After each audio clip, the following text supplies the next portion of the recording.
coming up, you may have seen before if you have been on any of the JoCo cruise crazies. He's a good friend of mine. We actually spent some time this summer, this most recent summer, making a Christmas album together. That was a great deal of fun. It was I'm such an admirer of his songwriting ability that it was a real treat, and also kind of terrifying to write songs with him, but very proud of what we did. He is not going to play any of those songs because all of his songs that he did by himself are much better. Will you please welcome to the stage Mr. John Roderick.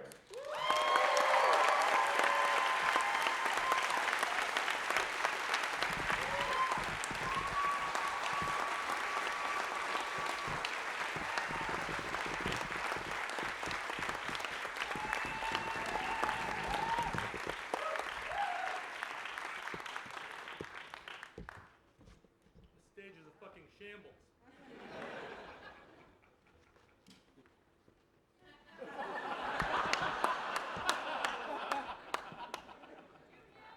That's right. I shouldn't even be touching this shit. Where are the union? Is it two?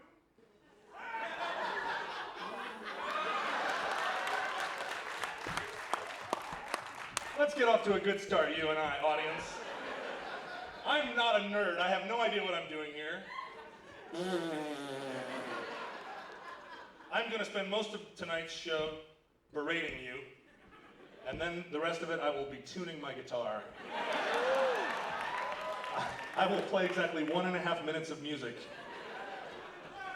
That's right, I'm going to just do the classics, that 1.5 minutes of my music that is good. I'm happy to be here. What the? It's tough to have standards. I'm sure Paul and Storm can work like this. They just put a panty on their head. That's right. Burn.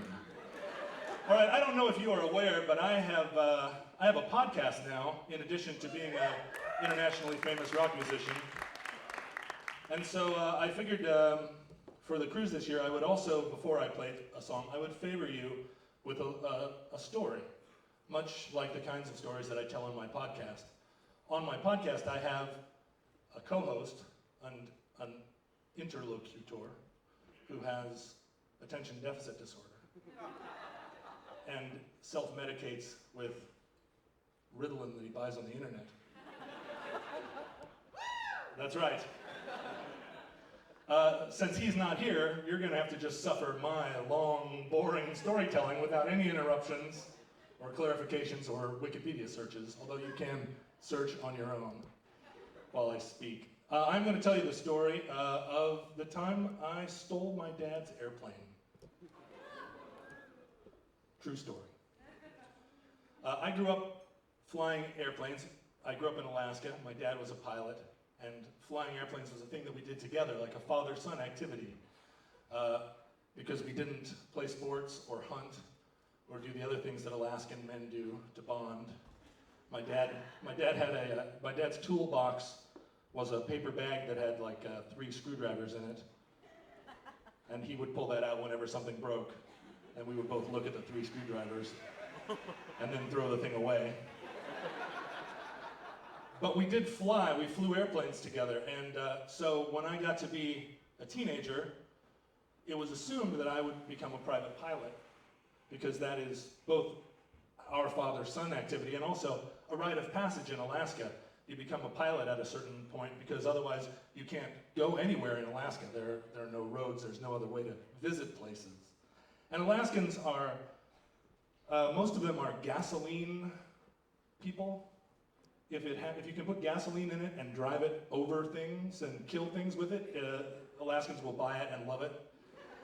And we didn't have any of those things. We weren't snowmobile people, we weren't jet ski people, we just had this airplane. It was our one little gizmo. So after I graduated from high school, I started taking flight lessons. And I had a cranky old pilot who we would fly out to an abandoned airstrip, and we would just fly around. And he would, talk to me in the headphones and tell me what I was doing. And I was so bored with this up and, touch and go style of learning to fly, because I wanted, my primary interest in flying an airplane was to fly 50 feet above the trees and going. That's basically the way I communicate. One finger or two fingers. So I went through the rigmarole. I wasn't a very good student, but I did get to the point that I soloed the airplane and had my first flight where I was all by myself. And it seemed we'd been flying in and out of this abandoned airstrip for weeks, so I felt very comfortable here. And I successfully soloed. I was a proper student aviator now. There's a whole tradition where they rip the back of your shirt and write the day that you solo for the first time and pin it on the wall of the hangar. And we didn't really do any of that. The guy was too crotchety. But I felt very confident because I'd grown up in airplanes, and now I had soloed and flown a plane by myself. I felt pretty much that I was a pilot.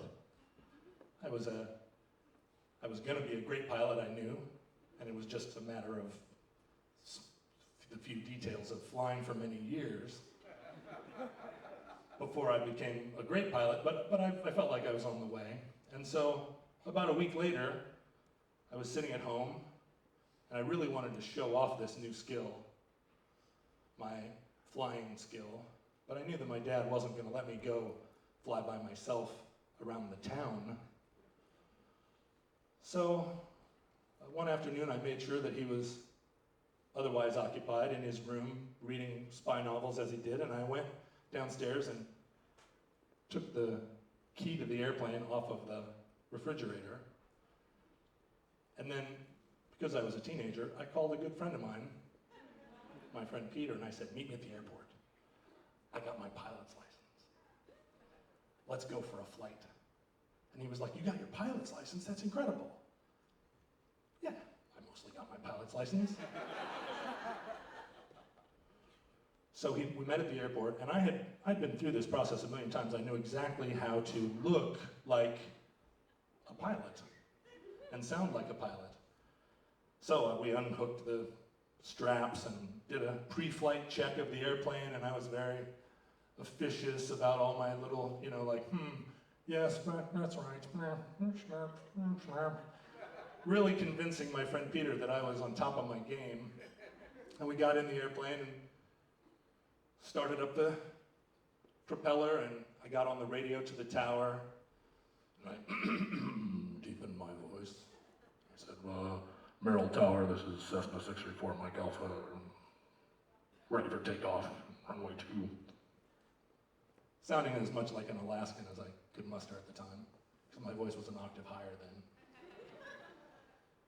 And I seemed to be pulling it off. The tower responded to me like they do to Alaskan pilots. They gave me my clearance to take off. And we taxied out onto the runway, and brimming over with confidence and youthful sort of masculinity, I slammed the throttle forward, and the plane starts off down the runway. And Peter is also, he's a cool kid, I'm a cool kid, we're going for a flight. We're 18 years old, and of course, as you know, when you're 18, you feel like you have seen it all, and you are a full-grown adult. And this seemed like the most natural thing in the world. Well, we start cooking down the runway, and I don't want to insult your intelligence by telling you how to fly a plane. But when a plane is on the ground, you control it with the foot pedals, which move the rudder on the tail. When the plane is in the air, you can steer it with the steering wheel or with the stick, but on the ground, you control it like this, with your feet. And when the propeller starts spinning really fast, it creates a kind of torque that actually pulls the plane a little bit to the left. And you correct that with a little bit of right rudder, a little opposite foot to the direction you're traveling. When we start heading down the runway, and on this day there's a little bit of a crosswind, and so the plane starts to move to the left along the runway. We're picking up speed, and I'm noticing that we're no longer on the center line. We are sort of inching over, and the plane is really starting to cook along the runway, and I'm giving it a little bit of right rudder, but it's not really having an effect. I'm kind of, I'm trying to be gentle with it because I want to show that I have finesse. The plane is not responding, and it keeps moving over until we're fully over on the left side of the runway, which isn't how it's done. And so I start to think about all my flight lessons, which really doesn't represent a lot of time, let's be honest. And I start to second guess what I'm doing. Maybe it's not that you give opposite rudder. Maybe it's that you give rudder on the side of the direction you're moving. At that point, maybe it's that there's a button that you push. I didn't know what I was doing at all. And so as the plane starts to get over to the left side of the runway, I now, in a little bit of a panic because we're going 80 miles an hour, I stop pushing on the right rudder and I slam my foot down on the left rudder. And the plane goes, and now we are in the grass. And going fast.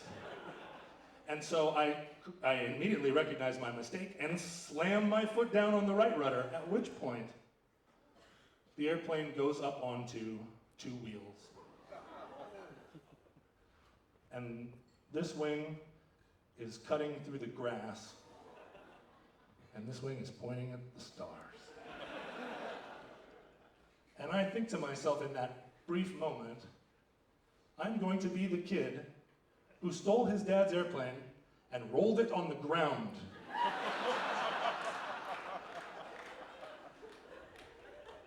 And I say, I will not go down like this. I will not crash my dad's airplane on the ground. I will, if anything, crash it from the sky. And I pull back on the stick, and the airplane goes, and we are in the air, going sideways across the runway.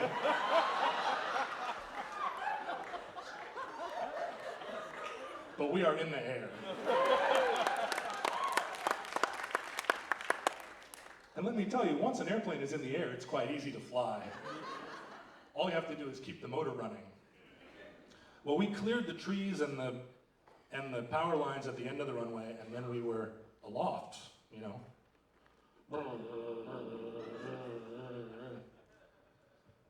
I looked over at my friend Peter, who had been in a great many airplanes. And he knew that wasn't how you do it. But he betrayed no outward emotion because he was a cool kid, and so was I. And so, although I was, at this point, drenched in sweat, I shook it off, and we started flying around our town. And I couldn't resist a little like, there's your house. There's my house. But Peter wasn't responding. He was just looking out the window, kind of ashen. And in actual fact, now I had only one thing I needed to do, which was land the airplane. But I had completely lost all of the Dutch courage that I had used to get us into the air. And so we spun the plane around, and we could see the runway. It was calling to us. Peter knew that we were in trouble. And I really knew we were in trouble. And I lined up on the strip. And again, this part of flying is not that hard. You just point at the center line, and you gradually take the power away, and the plane will go down. I was handling that part pretty carefully. But I had in my mind a vision of me crashing my dad's plane at the end of the busiest small plane airport in America, Merrill Field in Anchorage, Alaska. And how my name would ring out forever, the rest of my life. It didn't matter if I lived or died. John Roderick would be the kid who crashed his dad's plane. Well, I lined up on the end of the strip, and I was doing just fine, doing just great, until the wheels touched it down on the runway. Immediately the plane started to go to the left. And by this point in time, I didn't know whether it was a trick runway. I wasn't sure what was happening. I had no confidence in any of my controls. And so I was just pushing both pedals back and forth, and the plane was... And I finally brought it to a stop, half on the runway, half off. And the guys in the tower said, 64 Mike Alpha, you all right, son?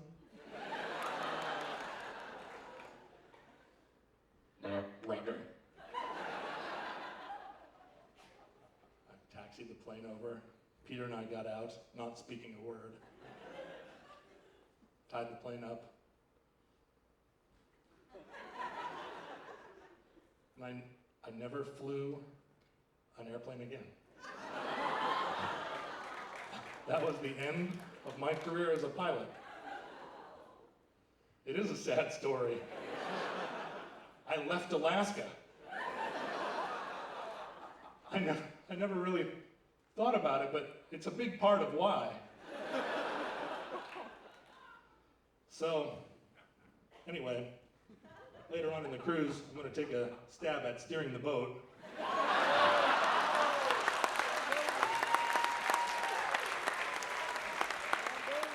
So hold on, everybody.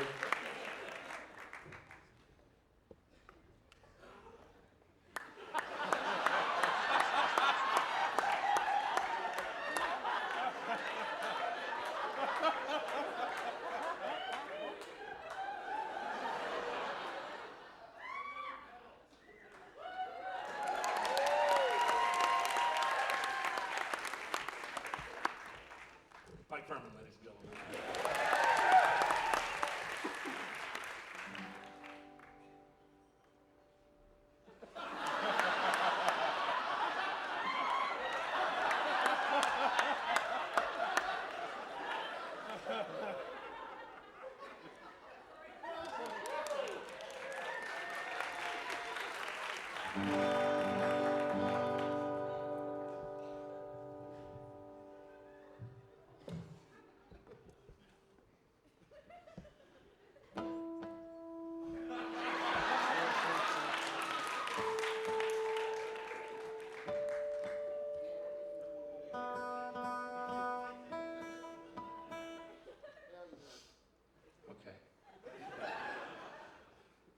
Play some songs now that are not funny.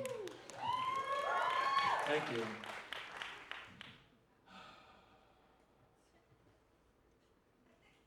What are you laughing at?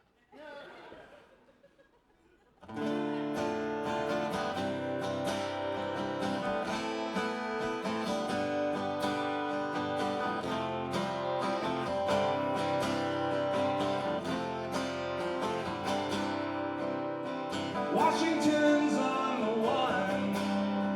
I'm in the middle of speaking and you're under the gun. Seething, leave it to the lone nut. It's unappealing and someone so young.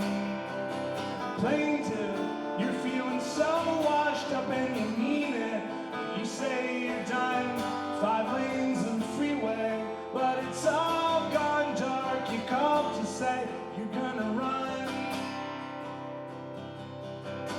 Can you wait? Can you stand it? Are you brave or are you scared straight? Scared straight. She didn't want you to speak right. She didn't want you to be strong. She didn't want you to act act nice. She didn't want you to take so long. She didn't want you to call time. She didn't want you to seem tired. She didn't want you to leave mad. Didn't want you to get so wild. Can you wait? Can you stand it? Are you brave or are you scared straight? Scared straight.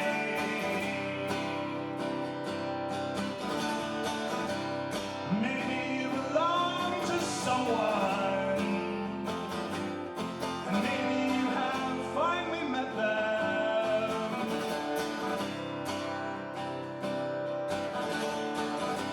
And maybe smoke belongs in the sky. And maybe I hate it when you cry. Can you wait? Can you stand it?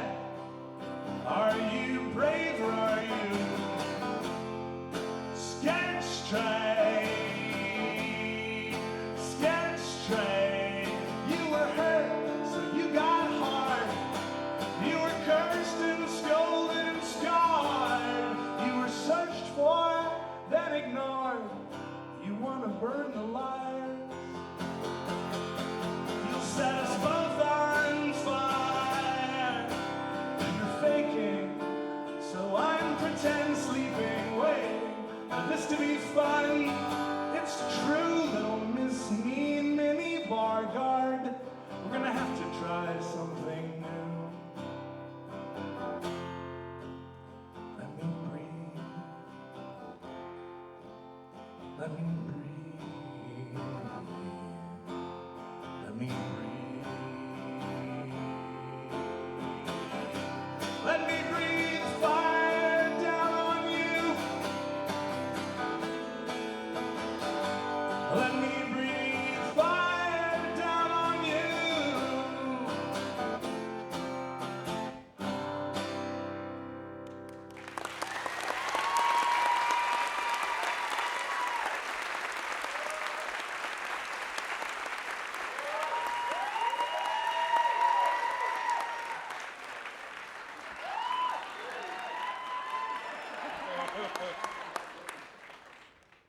Thank you.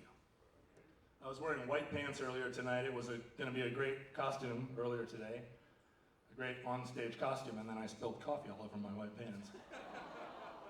Because I said specifically when I poured the coffee in the cup, don't spill these on your white pants. And that was the first thing that happened. So now I'm wearing these pants, which are too short. But my socks are great. So we're all in this together. Can I have a little bit more guitar in the monitor, Scott?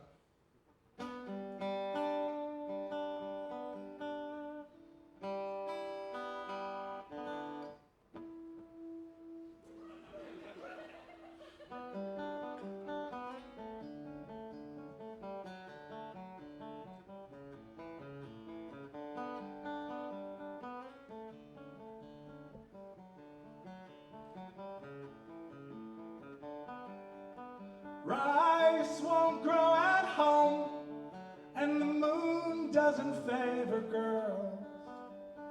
Giant fork and spoon is a sign that the game is on. You know karate now from a show. When two operators come, I'm counting on you to throw more than shapes. I'm counting on you to throw more than shapes. I'm counting on you to throw.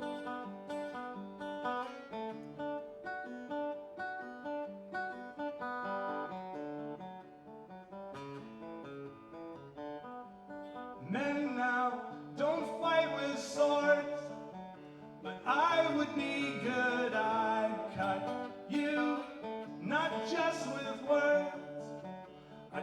you not just with words. So you melt chocolate hearts. Well, I can forestall the sun.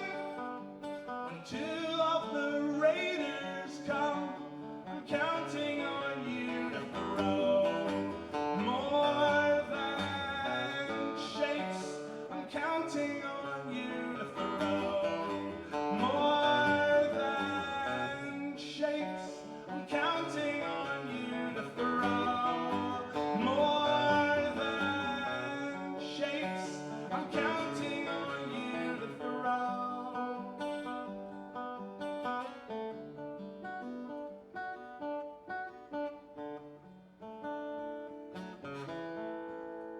This is the really long guitar solo portion. Hasn't really started yet.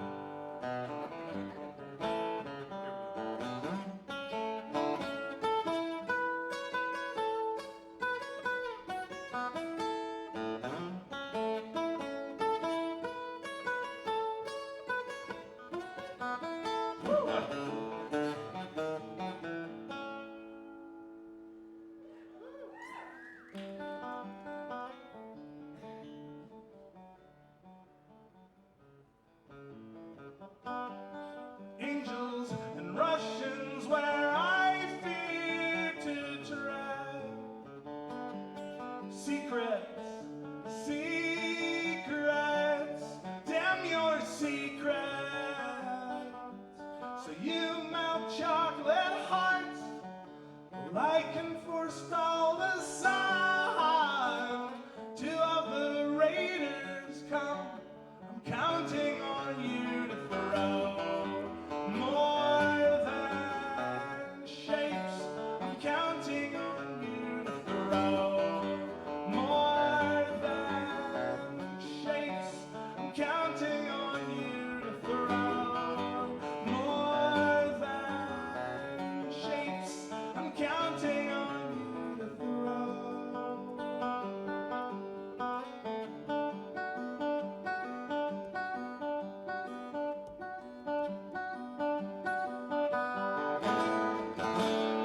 And just so you know, it's all I'm waiting for.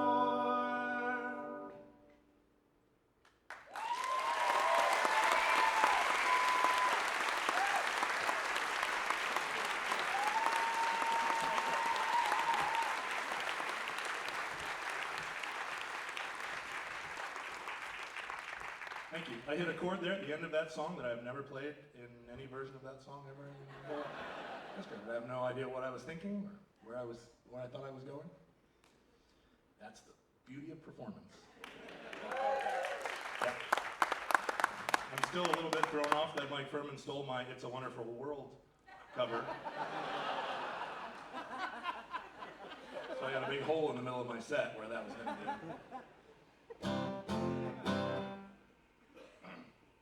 Also, my set list was in my jacket.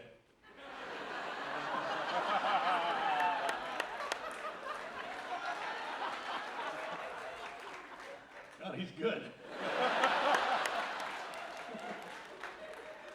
Or you were going through my jacket pockets.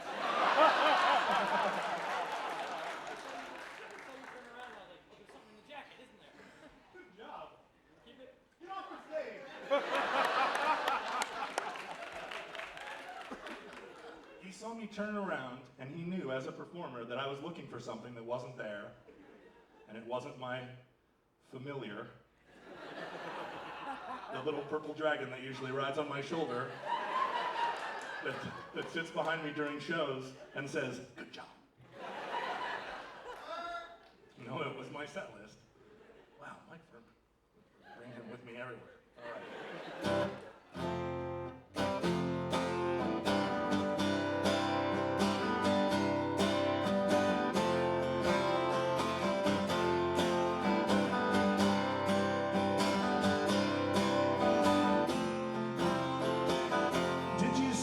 What you wanted said, and now you're just putting the days to bed. Young actors want to play and will play, but you're working. Call applications. applicants and stall cornering them. We're all waiting for the big day. If you feel crazy, then you're still crazy, and it hasn't happened for a few days. We'll just wait. In hindsight, you're gonna wish you were here. You keep scratching at the old paint, but the wood is still there and the room is still there. If you're trying to feel the wind, well, that's a window you're pressed against.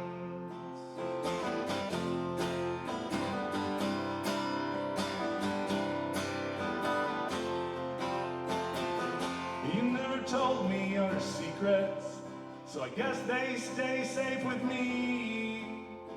Tall orders from such small shoulders and invitations on blue paper, but I'm bailing water and bailing water, 'cause I like the shape of the boat. You asked me and I told you, and you asked me and I told you and I told you. In hindsight, you're gonna wish you were here. You keep scratching at the old paint, but the wood is still there and the room is still there. If you're my anchor, then I'm throwing you over the side before I have the time to say I never wanted anyone this way. And I'm smoking cigarettes when no one else does.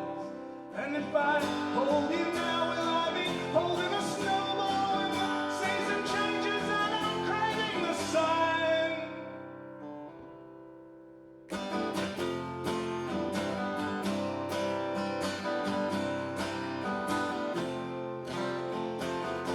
Are you still training for the big race?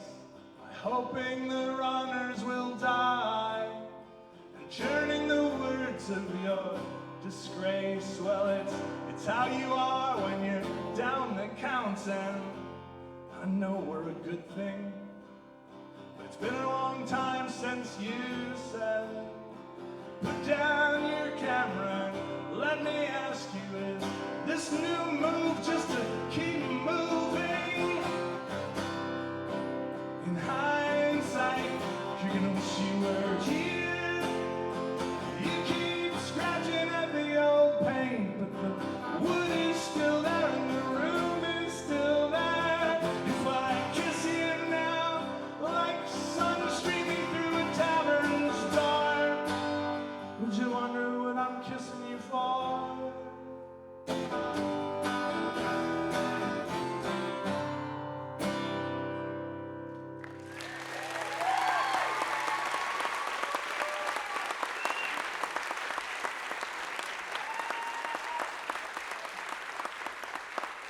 Thank you. I didn't think of all the apropos boat metaphors in that song. Most of the time I use airplane metaphors for reasons previously explained. Sinking ship metaphor. All right, now I'm going to tune my guitar for real. I see people are already leaving. That's fine. I'll see you soon.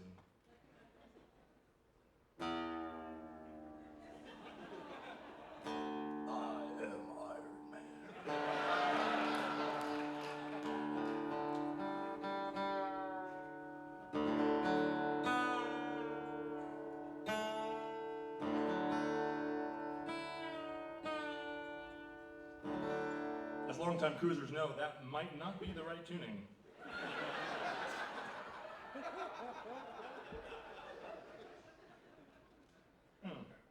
Now the battery on Storm's guitar is dead. That's cool.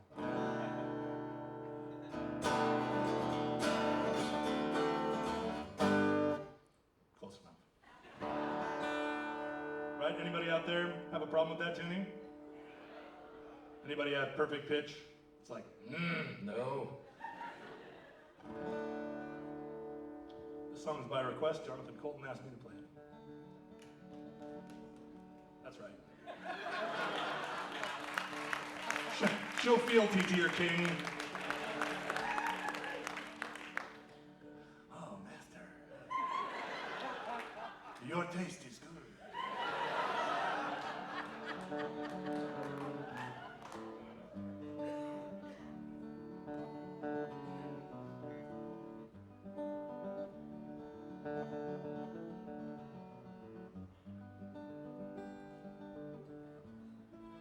Student, why do you dream of me when you dream of your acre of tree?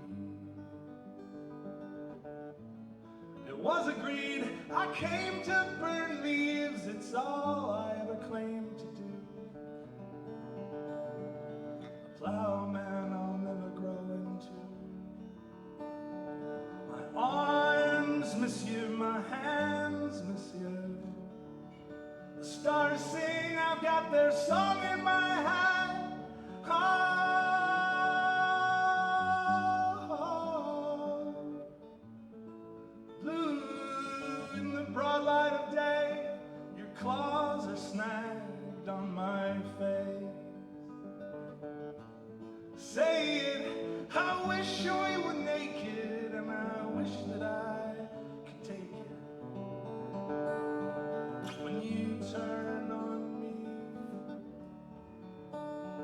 my arms miss you, my hands miss you. The stars sing, I've got their song in my head. Oh,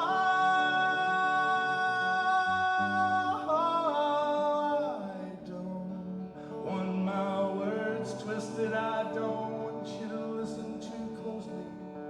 Oh, wait for me impatiently, and I hope I can keep seeing you as long as you don't say you're falling in love.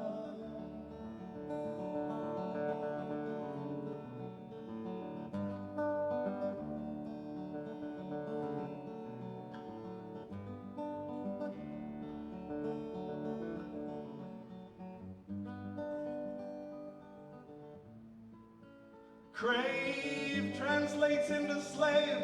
No one can harness the rain, but I can make myself into rain. You'll feel me on your cheek and on your sleeve. My arms miss you, my hands miss you. The stars sing, I've got their song in my heart. Oh, I don't want my words twisted, I don't want you to listen too closely.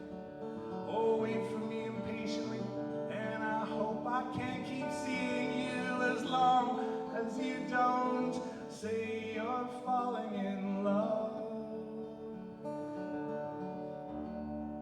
I can feel you about to forget.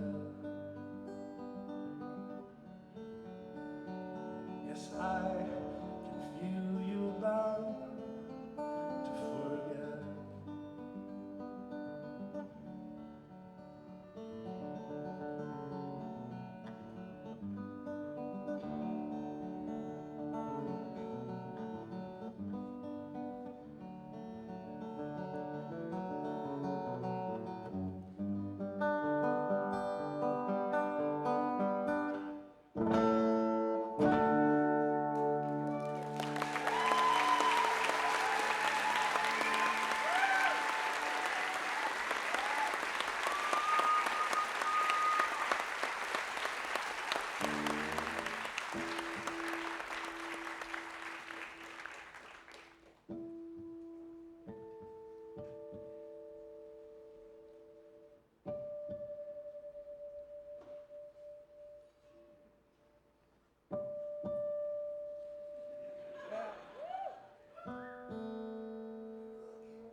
guitar, one cable, one box, and I have more technical problems than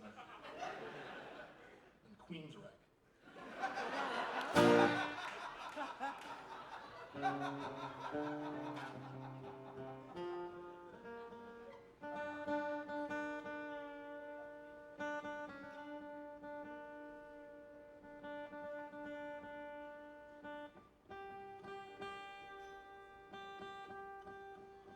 Trapped on the boat now. Like a tune for the next day and a half. No, I'm not good enough.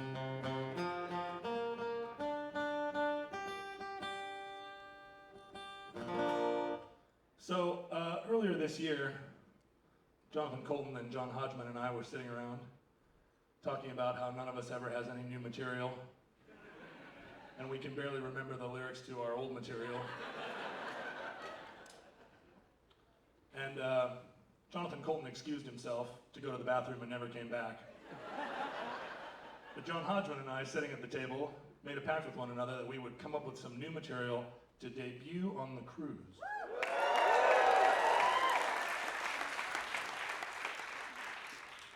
We unrealistically set a target of several new materials. It is a lot. It was a whole lot, and I have no idea whether John Hodgman, I'm not going to promise on his behalf that he will have new songs. 17 new songs. All on Ragnarok, right? Better play them now. Shelf life is expired. But I have a new song that I wrote. I finished just before coming on the cruise. Yeah. And normally I do not perform songs until I have played them many, many times until the key element of them is dead in me.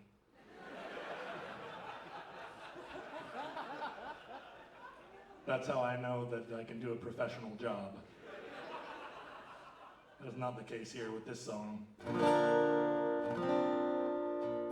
So, Jonathan Colton backstage advised me, I said, should I put the new song at the beginning or the end of my set? And he said, well, if you put it at the beginning and you fuck up, then it'll ruin your whole show. So I always put it at the end, so if I fuck up then, everybody still likes me. And they're like, well, most of the show was good. We'll peek behind the curtain. What is that? What's going on over there? Somebody making a smoothie?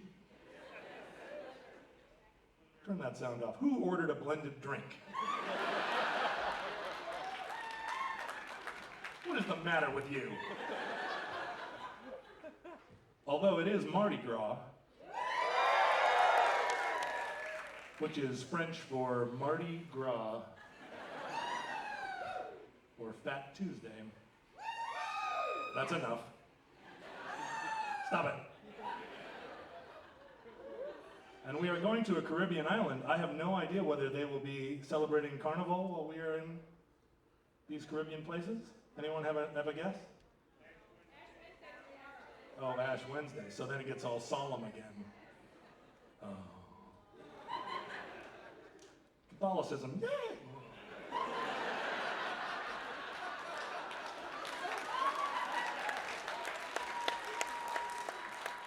Enjoy the Yeti long glass, because it's coming.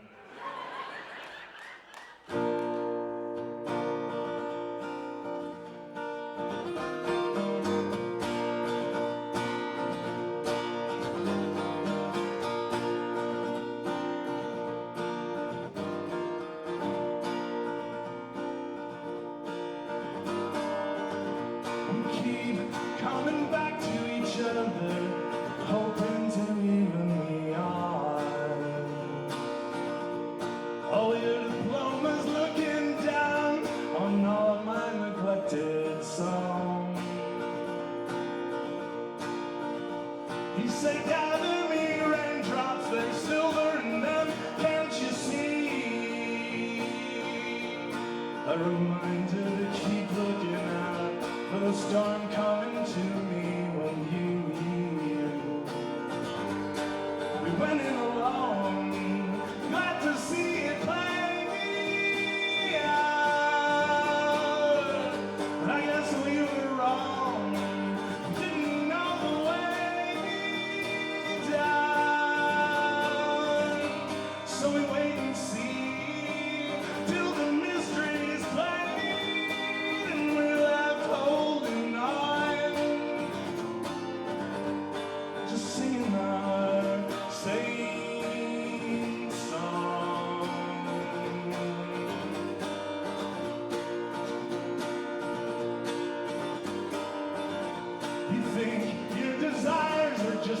nature, so I must be challenging God. But your laws are a grayscale rainbow. It turns out only you saw. Well, I love how you sleep like a pharaoh, knowing your honesty brings you luck. I sleep like a hunted dog, knowing my luck is all used up. But we went in alone, glad to see it play out. Well, I guess we were wrong, we didn't know a way down. So we wait and see till the mystery's fade. We're left holding on, just singing our same songs, just singing our same songs, just singing our same songs.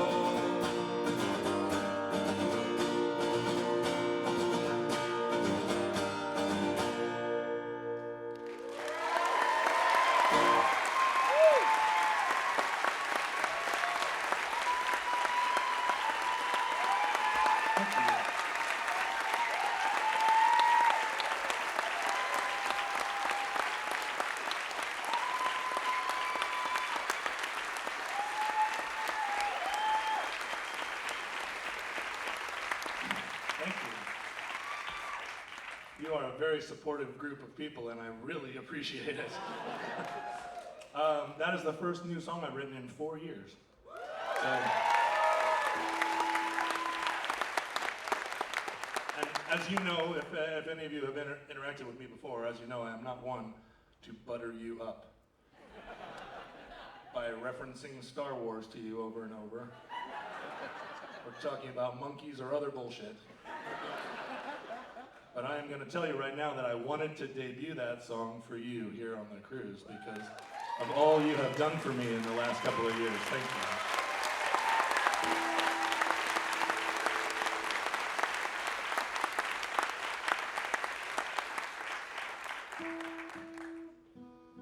Not to denigrate any performers that do talk about monkeys or Star Wars.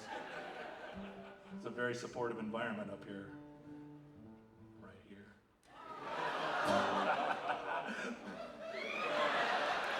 All right, I have one more song for you. Thank you. This was the song that brought us together as an audience and as a singer. And I have done it a couple of times on the cruise, accompanied by a cavalcade of stars. But tonight I'm just going to play it for you by myself. So thank you very much. This is called The Commander Thinks Aloud.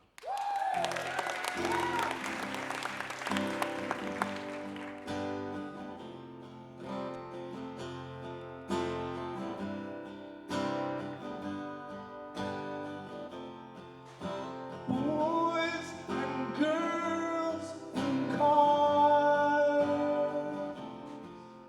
dogs and birds on lawn. From here I can touch the sun.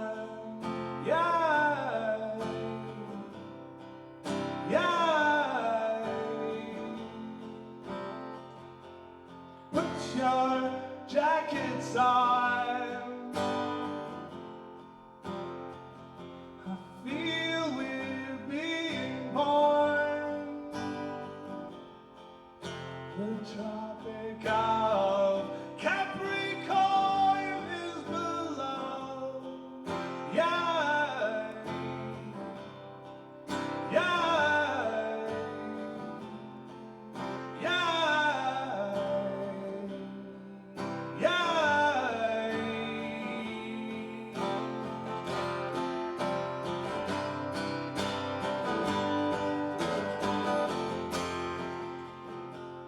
We stall above the pole. Still your face is young.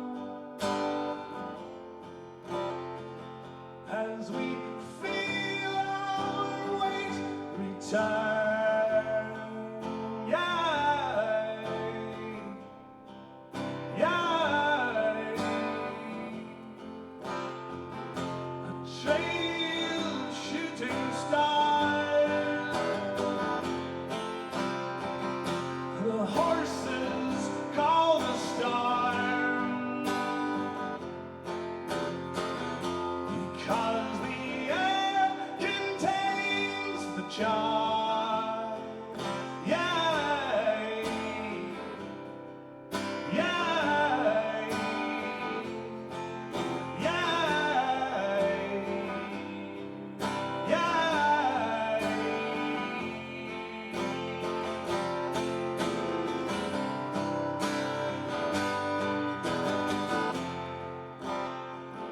The radio is on, and Houston knows the score. Can you feel it? We're almost home. Yeah, yeah,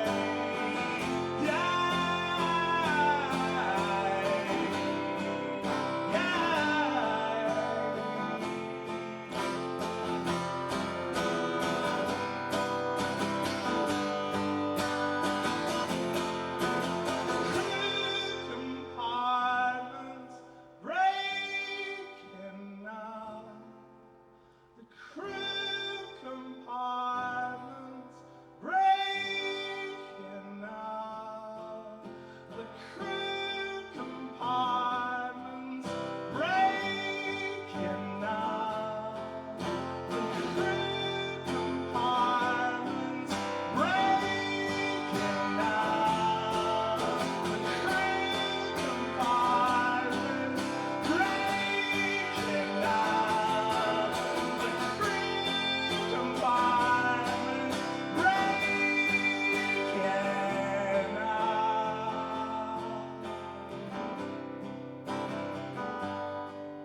This is all I wanted to bring home.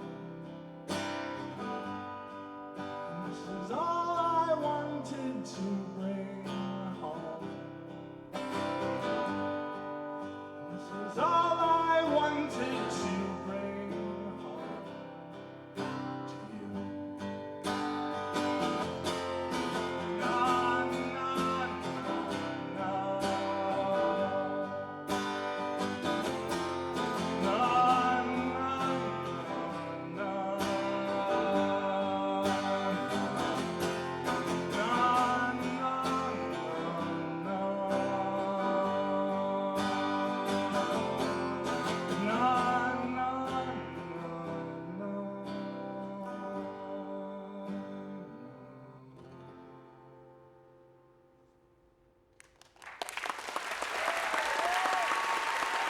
Thanks, everybody.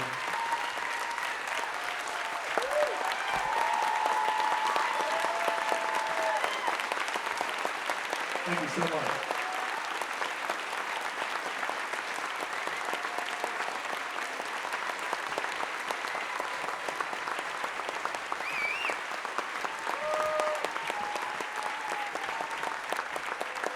Thank you, everyone. There will now be a 10-minute intermission, a prompt 10-minute intermission. Pee efficiently.